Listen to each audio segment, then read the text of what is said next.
हाय दोस्तों, मैं दीपक सर आप सभी के बीच क्लास 10th के लिए ऑब्जेक्टिव क्वेश्चन लेकर आ गया हूँ क्वेश्चन बैंक 2021 से। ठीक है, तो आज हम लोग क्वेश्चन नंबर 51 से सॉल्यूशन करेंगे। ठीक है, और इसमें ये वीडियो का पार्ट नंबर 78 है। ठीक है, तो चलिए स्टार्ट करते हैं।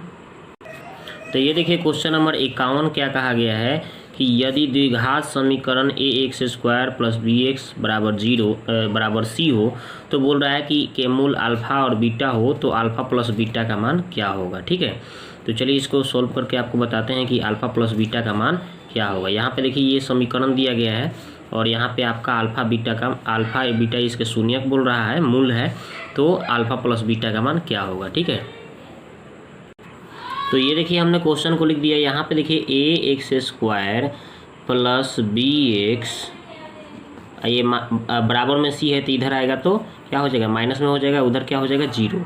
ठीक है, तो यहाँ से आपका पूछा गया है अल्फ़ा प्लस बीटा का मान पूछा गया था। तो सूत्र क्या होता है भाई, माइनस b बटा a। तो यहाँ पे b है, ठीक है, और बटा में यहाँ पे a है तो माइनस b हो जाता है। तो यहाँ से हमको देखना था, तो यहाँ पे b लिख दिया और सूत्र में क्या कहता है माइनस, और यहाँ पे a हो गया जो भी दिया गया था।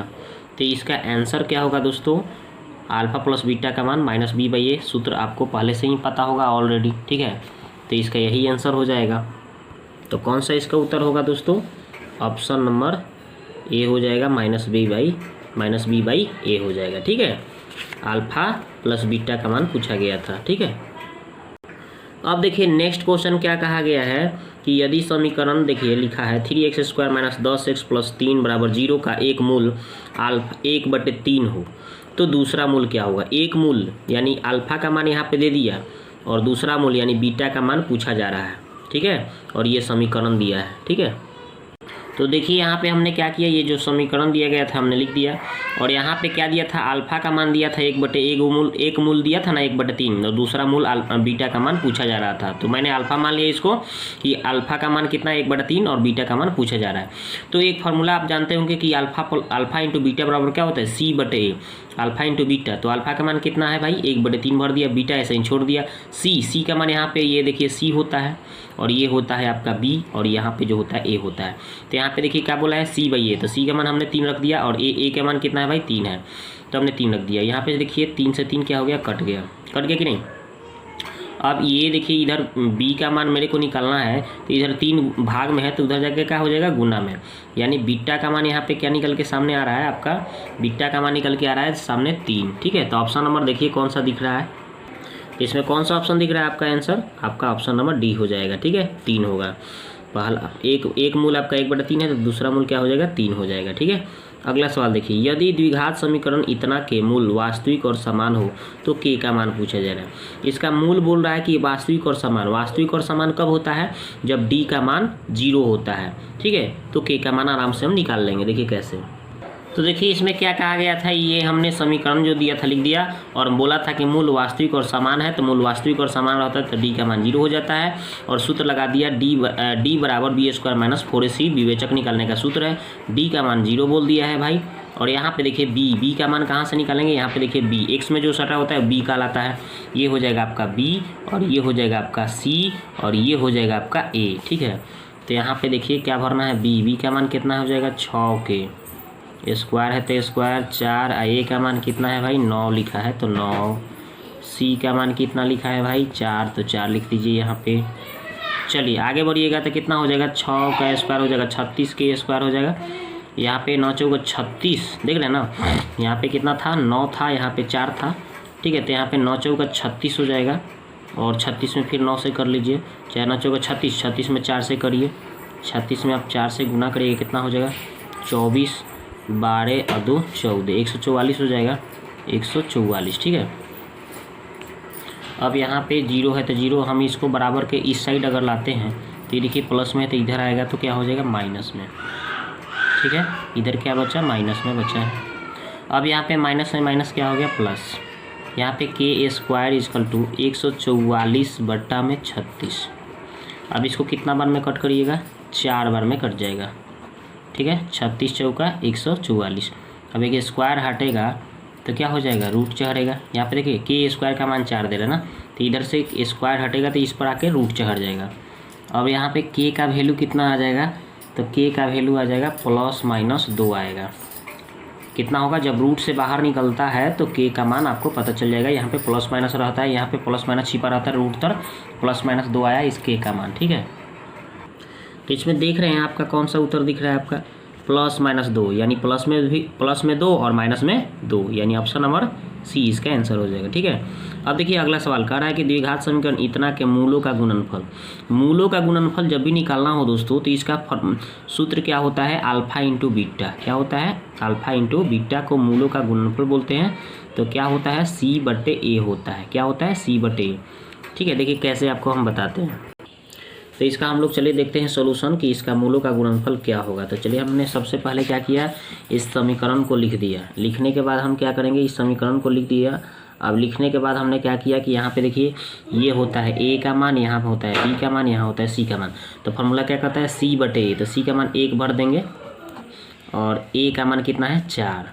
तो इसका मान क्या होगा भाई, अल्फा इंटू बीटा का मान क्या हो जाएगा आपका, 1/4 हो जाएगा। यही इसका आंसर हो जाएगा, 1/4। देखिए कौन सा उत्तर दिख रहा है आपका, तो ऑप्शन नंबर आपका कौन से दिख रहा है, ऑप्शन नंबर आपका दिख रहा है, देखिए कौन सा ऑप्शन दिख रहा है आपको, तो ऑप्शन दिख रहा है आपका ए नंबर, 1/4। ठीक है, तो अल्फा मूलों का गुणनफल पूछ देगा तो C/A होता है, यानी C का मान 1 और A का मान 4, तो 1/4। यहाँ पे देखिए अगला सवाल देखते देखते इस ऐसे सवाल को बना सकते हैं। यदि ये देखिए इतना इतना दिया गया है समानांतर श्रेणी में, तो x का मान पूछा जा रहा है। तो चलिए इसको सोल्व करके बताते हैं।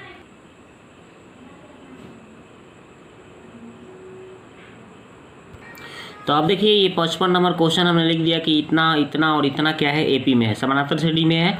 तो वहाँ पे ये पूछा जा रहा था कि जब समानांतर श्रेणी में है तो यहाँ पे x का मान, तो ये देखिए आपका एक सूत्र होता है, क्या सूत्र होता है, मान लीजिए हम d1 निकाल रहे हैं बराबर d2 निकाल रहे हैं, यानी कि यहाँ से आप d1 निकालिएगा तो क्या होता है, इसका फॉर्मूला t2 माइनस t1, यहाँ पे हो जाएगा t3 माइनस t2। अब देखिए यहाँ पे t3 कौन, t2 कितना है भाई, दूसरा पद कौन है, 3x, और पहला पद कौन सा लिखा है, x + 2, माइनस है तो कोष्ठ में लिखेंगे। ये देखिए तीसरा पद कौन सा दिख रहा है आपका, 4x + 1 माइनस, यहाँ पे देखिए दूसरा पद पूछ रहा है तो 3x। अब इसको सॉल्व कर लीजिए, देखिए यहाँ पे 3x हो गया, माइनस से गुना होगा तो -x, और यहाँ पे -2। ठीक है, इधर भी ऐसे ही कर लीजिए। तो 4x में से 3x घटेगा तो कितना हो जाएगा भाई, इधर x बच जाएगा। 4x में से 3x घटा तो x बच गया, +1 है तो +1। आगे बढ़िएगा तो यहाँ पे घट के कितना आ गया, 2x - 2, और यहाँ पे क्या बचा भाई, x + 1। यहाँ पे इधर x आ जाएगा तो 2x में से x घट जाएगा इधर आकर, इधर क्या है 1, i माइनस था तो उधर गया तो ये 2 उधर गया तो प्लस हो गया। तो यहाँ पे x बराबर कितना आ गया भाई, 3 आ गया। तो x का मान कितना आ गया, 3। तो इस तरह से आप बना सकते हैं। एक बार क्या करेंगे, t2 - t1 निकाल लेंगे, और यहाँ पे एक बार t3 में से t2 घटा देंगे। तो यहाँ पे सर्वांतर हमेशा क्या होता है, बराबर होता है ना, इसलिए सर्वांतर दोनों तरफ हम निकाल दिए और दोनों को बराबर करके मान निकाले, तो x का मान क्या हो गया, 3 आ गया। तो इसका कौन सा उत्तर हो जाएगा भाई, ऑप्शन नंबर सी इसका आंसर हो जाएगा, 3। ठीक है, अगला सवाल समानांतर श्रेणी इतना में सर्वांतर पूछ रहा है। सर्वांतर पूछा जा रहा है तो सर्वांतर निकालने का सूत्र क्या होता है, t2 - t1। तो यहाँ पे देखिए ये -4 में से आप 0 घटाएंगे तो क्या होगा, -4 ही हो जाएगा। इसका आंसर हो जाएगा ऑप्शन नंबर सी।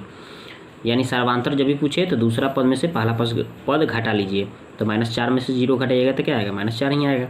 समानांतर श्रेणी इतना का 12वां पद पूछा जा रहा है। यहाँ पे 12वां पद पूछा जा रहा है, तो देखिए कैसे बनाएंगे। तो ये देखिए इसका 12वां पद पूछा जा रहा है। तो यहाँ पे देखिए पहले a का मान कितना हो गया, 14 हो गया ना पहला पद, और यहाँ पे d निकालिएगा तो दूसरा पद माइनस पहला पद, यानी 9 में से आप कितना 14 घटाइएगा, कितना आएगा घट के, -5। अब यहाँ पे 12वां पद पूछा जा रहा है। तो 12वां पद हम कैसे निकालेंगे, 12वां पद को हम बोल सकते हैं a + 1 कम हो जाता है, यानी कि 11d। तो यहाँ पे a का मान 14 हो गया और 11, और d का मान कितना आया भाई, -5 आया। इसको जब सॉल्व करिएगा तो 14 + -11 = 55 हो गया। आप घटाइएगा इसको तो 5 में से 4 गया 1, और 5 में से 1 गया 4, और माइनस में आएगा। ठीक है ना, चूँकि उल्टा घटा रहा हूँ। तो कितना आ गया भाई, -41 आ गया। इसका कौन सा उत्तर दिख रहा है आपका, तो इसका उत्तर हो जाएगा 12वां पद -41, ऑप्शन नंबर बी इसका आंसर हो जाएगा। ठीक है, अब चलते हैं नेक्स्ट सवाल पे। यहाँ पे देखिए नेक्स्ट सवाल क्या कहा गया है कि यदि किसी समानांतर श्रेणी का प्रथम पद 13 है, सर्वांतर -4 है, तो इसके प्रथम 10 पदों का योगफल निकालना है। चलिए देखते हैं इसको कैसे सोल्व करते हैं। तो ये देखिए क्या बोला है भाई, यहाँ पे देखिए बोला गया है कि प्रथम पद कितना है 13, ए का मान 13। फिर क्या बोला, सर्वांतर यानी डी का मान कितना -4। फिर बोला कि इसके प्रथम 10 पदों का योगफल निकालना है। प्रथम 10 पदों का योगफल, 10 पदों का योगफल यानी कि एस 10 निकालना है। ठीक है, तो ये एस 10 निकालना है आपको। ओके, तो इसके लिए एक फार्मूला होता है n/2। ठीक है ना, एस एन का एक सूत्र होता है n/2 2a + n-1 into D, योग निकालने का सूत्र है। तो यहाँ पे हमें क्या पूछा गया है, एस 10 पूछा गया है, 10 पदों का योग। तो यहाँ पे n के जगह कितना हो गया भाई, n के जगह 10 हो गया ना, n के जगह 10 भर देना है। 2 a का मान यहाँ पे देखिए 13 लिखा गया था, 13 भर दीजिए, प्लस है तो प्लस। ठीक है, उसके बाद में हमें क्या करना, n का मान 10 भरना था -1, और d का मान कितना था -4 था। आगे बढ़िए, तो 10 के काटिएगा तब 5 बार में कटेगा, तो यहाँ पे 5 आ गया। ठीक, इसको 13 दूना 26 हो गया, प्लस इसको गुना करिएगा तो यहाँ पे 9 आया, 9 चौके 36, -36 आएगा ना। यहाँ पे देखिए 9 यहाँ पे घट के 9 आ जाएगा, और 9 में 4 से कीजिएगा तो 9 चौके 36, यहाँ माइनस प्लस क्या हो जाएगा भाई, माइनस हो जाएगा। ठीक है, आगे बढ़िएगा तो 5 गुने इसको घटाइएगा तो कितना आएगा, -10 आएगा। अभी -10 गुने 5 करिएगा तो -50 हो गया, तो इसका आंसर हो जाएगा -50। ठीक है, तो इसका आंसर कौन सा हो जाएगा दोस्तों, -50, ऑप्शन नंबर बी। ठीक है, तो अब देखिए दोस्तों क्वेश्चन नंबर हम लोग कितना देखेंगे, तो 59 नंबर कि y अक्ष पर बिंदु जिसकी बिंदु 4, 2 से दूरी 5 है। ठीक है, तो इसमें कौन सा बिंदु होगा, तो देखिए इसका हम सॉल्यूशन आपको करके बताते हैं कि कौन सा होगा। y अक्ष पर बिंदु बोला है, और जिसके बिंदु बोला गया है जो आपका कितना 4, 2 से दूरी कितना पर है, 5 पर है। तो y अक्ष पर बोलेगा तो y का मान क्या हो जाएगा, 0, सॉरी x का मान हो जाएगा 0। y पर बोला है तो y का मान होगा, x का मान नहीं होगा, तभी तो y ऊपर बोला है। और एक बिंदु दिया है 4, 2, जिससे दूरी कितना दिया है, 5 दिया था। तो यहाँ पे आपका ये कौन सा बिंदु होगा, मतलब यहाँ पे 0 और y का मान यहाँ आ जाएगा, जो आंसर हो जाएगा यही आपका बिंदु निकालना है। तो दूरी सूत्र लगा लीजिए, तो दूरी कितना दिया है भाई, 5 दिया है, और दूरी सूत्र लगाएंगे x2 - x1 का होल स्क्वायर और y2 - y1 का होल स्क्वायर। ठीक है, या फिर x1 - x2 का होल स्क्वायर रूट में, और y1 - y2 का होल स्क्वायर। ठीक है, तो ये हमने यहाँ पे सूत्र लगा दिया। ठीक है, अब यहाँ पे स्क्वायर करिएगा दोस्तों, तो 5 का स्क्वायर कितना हो जाएगा, दोनों तरफ हम स्क्वायर कर लिए, यहाँ पे तो मान भर दिए, यहाँ पे -4 स्क्वायर हो जाएगा, यहाँ पे y - 2 का होल स्क्वायर है। यहाँ पे दोनों तरफ स्क्वायर करने से क्या होगा कि स्क्वायर, ये 5 के स्क्वायर 25 हो जाएगा, स्क्वायर से रूट खत्म हो जाएगा, 4 के स्क्वायर यहाँ पे 16 हो जाएगा। देखिए कितना हो गया, यहाँ पे लिख लीजिए कितना हो गया भाई, तो 25 यहाँ पे 16 हो गया। ठीक है ना, यानी कि आपका कितना हो गया, 25 = 16, तो ये 16 इधर आएगा। ठीक है, तो इधर आया तो क्या हो गया, माइनस घट के कितना आ गया, 9 हो गया, और यहाँ पे y - 2 का होल स्क्वायर ऐसे ही छोड़ दे रहा हूँ। अब यहाँ पे 9 ही छोड़ दीजिए, यहाँ स्क्वायर हटा तो रूट चढ़ गया, और यहाँ पे प्लस माइनस में 3 आएगा, तो यहाँ पे y - 2, और एक बार हम प्लस में 3 लेंगे, एक बार माइनस में लेंगे, तो +3 एक बार यहाँ पे 2 मान दिया गया है ना, तो y - 2 जो होगा एक बार +3 के बराबर होगा, और y - 2 एक बार -3 के बराबर, तो +3 के बराबर ले रहे हैं। तो देखिए -3 इधर आ गया तो प्लस हो गया, 3 और 2 कितना हो गया भाई, 5 हो गया, y का मान कितना हो गया, 5। अगर हम माइनस लेते हैं, -3 ले लेते हैं, -3 और ये y - 2, तो ये माइनस इधर आया तो प्लस हो गया, तो घट के कितना आ गया, -1 हो गया y का मान। तो यहाँ पे -1 आ गया y का मान, तो यहाँ पे 0 और -1 हो जाएगा, नहीं तो 0 और 5 होगा। तो ऑप्शन में देखिए कौन सा उत्तर होगा। ठीक है, इसके मुताबिक आप आंसर टिक लगा दीजिएगा। तो देखिए यहाँ पे ऑप्शन में क्या दिख रहा है आपका, पहले 0 होना चाहिए, 0 और -1, 0, और यही आंसर हो जाएगा आपका पहला, यही बी, ऑप्शन नंबर बी ही आंसर होगा, क्योंकि पहला 0 होना चाहिए था और i का मान -1 नहीं तो 5 होना चाहिए था, तो -1 वाला यही है, 0 और -1। ठीक है, 5 वाला तो है नहीं, तो यही हो जाएगा, इसका आंसर हो जाएगा। ठीक है, तो अब क्वेश्चन नंबर 60 देखते हैं। कह रहा है कि यदि r बिंदु 5, 6 दिया है, ए और बी का मान दिया गया है, को मिलाने वाले रेखाखंड का ये मध्य बिंदु हो, माने ए और बी का ये क्या हो, मध्य बिंदु हो, तो आपको क्या निकालना है, तो y का मान निकालना है। तो देखिए कैसे हम इसका सॉल्यूशन करेंगे। तो देखिए हमने यहाँ पे कैसे सॉल्यूशन किया। यहाँ पे देखिए यहाँ पे ये जो r बिंदु था, बोला था कि a और b का क्या था, मध्य बिंदु था। तो मध्य बिंदु को निकालने का एक सूत्र होता है x1 + x2 बटा 2, x1 + x2। तो x1 + x2 कितना है भाई, 6 + 5, 6 + 4, x1 + x2 बटा 2 हो गया। और फिर क्या होता है y1 + y2, यानी कि 5 प्लस y2 के मान कितना है y बटा 2। और ये मध्य बिंदु, तो मध्य बिंदु कितना है भाई, 5 और 6 दिया है। तो मध्य बिंदु निकालने का सूत्र होता है x1 + x2 बटा 2, y1 + y2 बटा 2। और ये मध्य बिंदु को निकालने का सूत्र है। तो मध्य बिंदु दे दिया था, मैंने भर दिया। तो x1 + x2 बटा 2 और y1 + y2 बटा 2, और ये जो मध्य बिंदु का मान हम निकाल रहे हैं वो भर दिए, चूँकि उसका मान दे दिया था। अब देखिए तो यहाँ पे कितना आएगा भाई, 6 4 10, 10 बटा 2। और यहाँ पे कितना हो जाएगा 5 + y बटा 2। तो यहाँ पे कितना हो जाएगा 5 6 हो जाएगा। तो यहाँ पे काट के देख लीजिए कितना हो गया 5। तो यहाँ पे 5 हो रहा है, यहाँ पे 5 + y बटा 2 बराबर 5 6।